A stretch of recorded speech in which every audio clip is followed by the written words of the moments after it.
मुझे बहुत दिली तौर पर तकलीफ होती है जब मुझे इमरान खान का नाम लेना पड़ता है। इनको तकलीफ पहुंचेगी, मैं पहुंचाऊंगा तकलीफ इनको। मैं आज कह रहा हूं कि इनको तकलीफ मैं पहुंचाऊंगा, इनको रुलाऊंगा। किस तरह की स्टेटमेंट्स देती हैं कि मुझे हैरत होती है। अब आपको तो पाकिस्तानी औरतों को इंस्पायर करना चाहिए इस पोजीशन पे। हराम का पैसा इंसान को तबाह कर देता है। ये जो हराम का पैसा है ये एक अल्लाह की लानत है। इस वक्त ट्विटर पे बहुत ही दिल खराश ट्रेंड्स चल रहे हैं और सोशल मीडिया पर एक तूफ़ान बदतमीज़ी बरपा है, बल्कि इसे तूफ़ान बदतमीज़ी नहीं बल्कि सुनामी कहना चाहिए, बदतमीज़ी का सुनामी कहना चाहिए।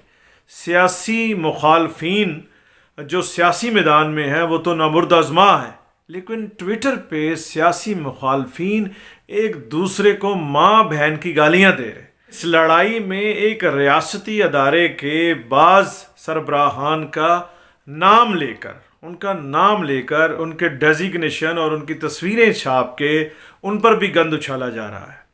सोशल मीडिया पर सियासी मुखालफीन को लेकर ऐसी डिक्शन में गालियां दी जा रही हैं जो शरीफ शुरफा के लिए जो अल्फाज जो है पहले ममनुआ समझे जाते थे, तसव्वुर किए जाते थे कि ये अल्फाज शरीफ शुरफा के बोलने वाले नहीं हैं, पर हैशटैग रंडी और हैशटैग दल्ले ट्रेंड चल रहे हैं।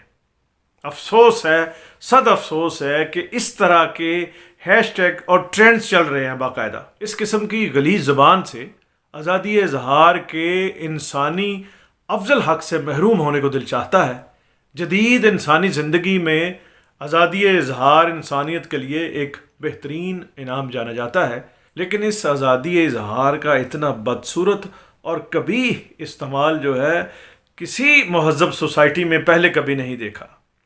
जो 13 दिसंबर और लाहौर के जलसे का दिन करीब आ रहा है, सियासत में माँ बहन की गाली का वॉल्यूम बुलंद हो रहा है। यूँ तो सियासत में गाली गलोच का रवाज नया नहीं, लेकिन इसमें वाहियाती बदतमीज़ी और नंगापन जो है ये माजी करीब में ही पैदा हुआ। नए मिलेनियम में जहाँ कम्युनिकेशन और जदीद साइंसेस की तरक्की ने दुनिया का नक्शा बदल दिया है, वहाँ हम जैसी अंगूठा छाप कौम ने साबित किया है कि हम ये जो गैजेट्स हैं और ये जो जदीद सहूलियात हैं, उन सहूलियात के अभी हम मुतहम्मल नहीं, हमें वो सहूलत अभी मैसर नहीं होनी चाहिए। माज़ी करीब की सियासी तारीख पर नज़र डालें तो सियासत में दुश्नाम तराजी नून लीग और MQM से मंसूब दिखाई देती है। जवाबी फायरिंग की शक्ल में पीपल्स पार्टी भी पीछे दिखाई नहीं देती। हमारे यहाँ शेख रशीद ऐसे बिग माउथ पाए जाते हैं जो नून लीग में हो या काफ लीग में, वो जहाँ भी हो वो उस लीग को गाली गलोच बना देते हैं। नून लीग और पीपल्स पार्टी कौमी सियासत की रवायती सौतनें जानी जाती हैं, लेकिन PTI और इस्टेब्लिशमेंट के मुबैना गठजोड़ ने सौतनों और सोकनों को भी कज़न सिस्टर बना दिया है। नून लीग का ख्याल है कि सोशल मीडिया पर उनकी किरदार कुशी में PTI के साथ साथ खलाई मीडिया भी शामिल रहता है। इसीलिए वो PDM के जलसों में वो ये कहती दिखाई देती हैं, पूरा अदारा नहीं, सिर्फ 2 शख्सियात का वो नाम लेती हैं, 2 सरबराहान का वो नाम लेती हैं, मरीम नवाज़। हमारे यहाँ लड़ाई में बहस और गालम गलोच के बाद हाथापाई शुरू होती है। 13 दिसंबर को PDM लाहौर में जलसा ज़रूर करेगी। इसकी वजह यह है कि लाहौर नून लीग का गढ़ है। ये भी पक्की बात है कि PTI में सियासी बालगान चूँकि कम है, इसलिए हुकूमत लाहौर के जलसे को भी हस्बे रवायत मिस हैंडल करके एक बड़ा इवेंट ज़रूर बनाएगी। इसलिए तवक्को है कि सियासत में माँ बहन की गाली रुकेगी नहीं।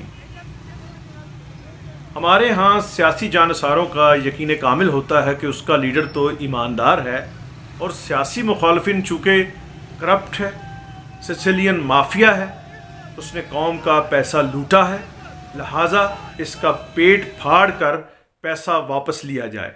अगर पेट फाड़ा नहीं जा सकता तो फिर उस लीडर को माँ बहन की गाली तो दी जाए ना, कम से कम। शाद है कि अगर तुम किसी के झूठे खुदा को बुरा भला कहोगे तो वो तुम्हारे सच्चे खुदा को भी बुरा भला कहेंगे।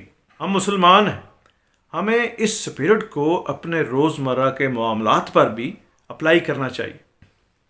माना आपका लीडर بندہ ایماندار ہے، لیکن دوسرے کے لیڈر کو ماں بہن کی گالی نہ دیں، کیونکہ ایسا کرنے سے منع فرمایا گیا۔ بابا قوم حضرت قائد اعظم محمد علی جناح نے فرنگیوں، ہندوؤں اور دوسری قوموں سے لڑ کر، اتنی بڑی جنگ لڑ کر پاکستان حاصل کیا تھا، لیکن ہم نے کیا کیا؟ ہم نے یہ کیا کہ اس آدھے پاکستان کو 70 میں کھو دیا۔ ہم نے فرنگی اور ہندو کو ماں بہن کی گالی سے نہیں، دلیل، سیاست اور ووٹ کی طاقت سے ہرایا تھا۔ ہمیں بھی اپنی سیاسی جنگ سیاست اور جمہوری اعتبار سے لڑنا ہے، اور جمہوریت میں ماں بہن کی گالی نہیں، دلیل دی جاتی ہے۔ اور اگر سیاسی اختلاف کو دشمنی تصور کر بھی لیا جائے تو اس کی اسپرٹ جو ہے وہ یوں رہنی چاہیے، دشمنی جم کر کرو، دشمنی جم کر کرو، لیکن یہ گنجائش رہے، جب کبھی ہم دوست ہو جائیں شرمندہ نہ ہو۔ خدا حافظ۔